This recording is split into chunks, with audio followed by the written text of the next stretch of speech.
Evil Nun is a story of tragedy and how losing a loved one could drive one to insanity and madness, to the point of losing any sense of morality, setting selfish and personal goals ahead of anyone else's safety. Hi folks, I'm R, your narrator, and welcome to Evil Nun Broken Mask. If you have any game or video suggestions, make sure to send them my way on my Twitter or subreddit.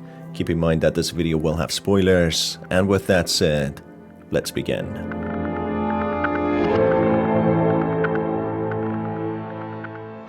The story of Sister Madeleine, the evil nun, begins before 1927, living happily with her daughter Alyssa in Warsaw, Poland. The war begins and she is forced to flee her country of origin. From previous gameplays, we find that Alyssa has passed away tragically in May of 1927 due to a bomb blast set off by Andrew Kehoe, who had planted multiple bombs, destroying his farm and striking the north wing of the school. Driving into the county yard of the school, he detonated dynamite filled with shrapnels inside his truck. The explosion had killed him and 4 others. After passing of her only daughter, the nun lost her happiness and began obsessing over ways of bringing her daughter back using questionable methods. Experimenting with ancient and magic arts, she was able to bring a rooster back to life, which was unfortunately blind. We can observe her attending to roosters throughout the gameplay, which portray how many times she actually did this. Her second, slightly more advanced experiment included inducing certain level of human consciousness into live roosters. Eventually she succeeds, and with belief that part of her daughter now inhabits Gummy, one of her mutant chickens, she becomes ready to experiment on children of her daughter's age, becoming more sinister. I think if you fulfill my wish,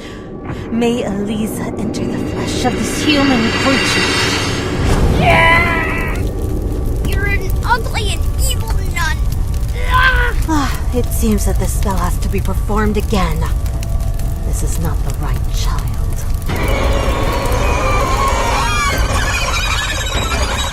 She catches children with the help of her chickens, but many of them aren't useful to her rituals. As a punishment, she kills them by burying them alive. This child is not useful for the ritual. He doesn't have enough vitality. No. I'm alive. No. Get me out of here.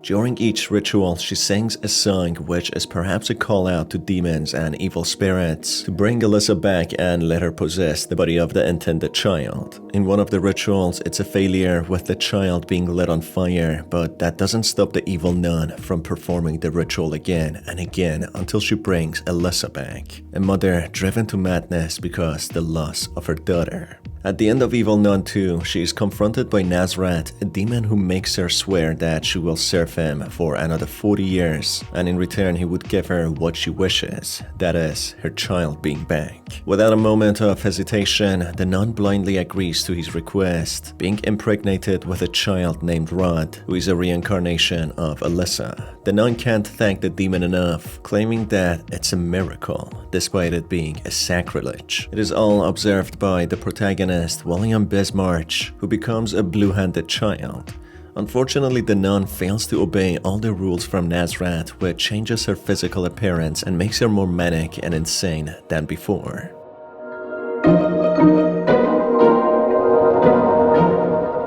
In the opening scene of The Evil Nun, The Broken Mask, the player is sent off to a religious summer camp by his parents, being driven by a nun, humming a Christmas carol disturbingly while entering an eerie and dark side of summer camp.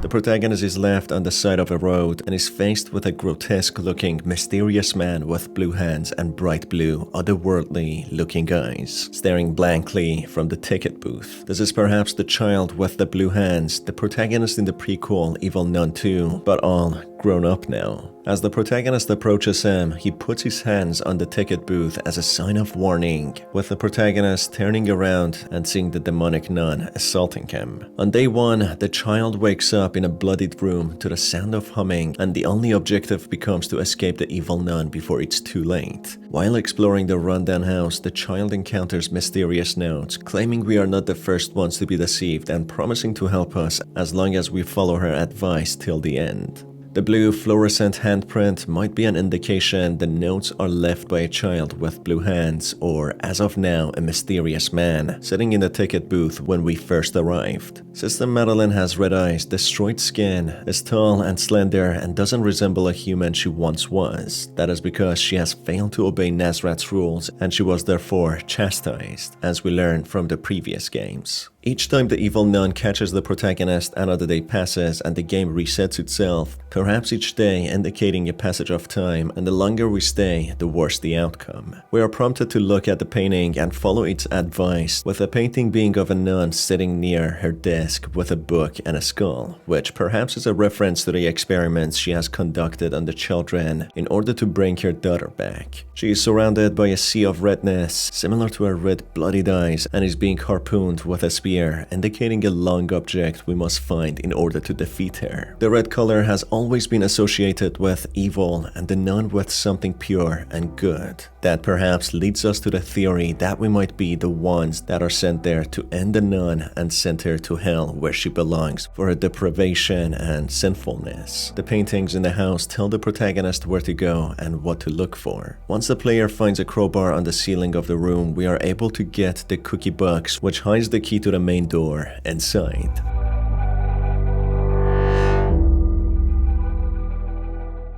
Once the protagonist opens the main door, we are able to escape the school, and that leads us to the main door ending. Once escaped, the player observes the school from afar when another nun arrives bringing a box of clothes and sending them down to the cellars. We can hear weak cries coming from down there. Perhaps those are the cries of the kidnapped children, and the blue fluorescent handprints are the clues to how to help them. The protagonist is able to sneak into the van and hide inside the box at the back. The van seems to belong to the other nun, Sister Philippa, which is Sister Madeleine's helper and a slave. The player is being driven away in the van while observing the surroundings, maybe surviving or a fate much worse than anticipated. There are also other bad endings. One of them is the laundry ending, where the protagonist is caught by the evil nun, forced to wear a mask and punished to work in the laundry. Perhaps the cries coming from the cellar we have heard in the main door ending are the cries of the children who have been caught trying to escape and have been forced to work in a laundry. The mask can be used to rescue the children and escape, which perhaps is the main ending we must achieve to complete the story mode. Hence the title of the game,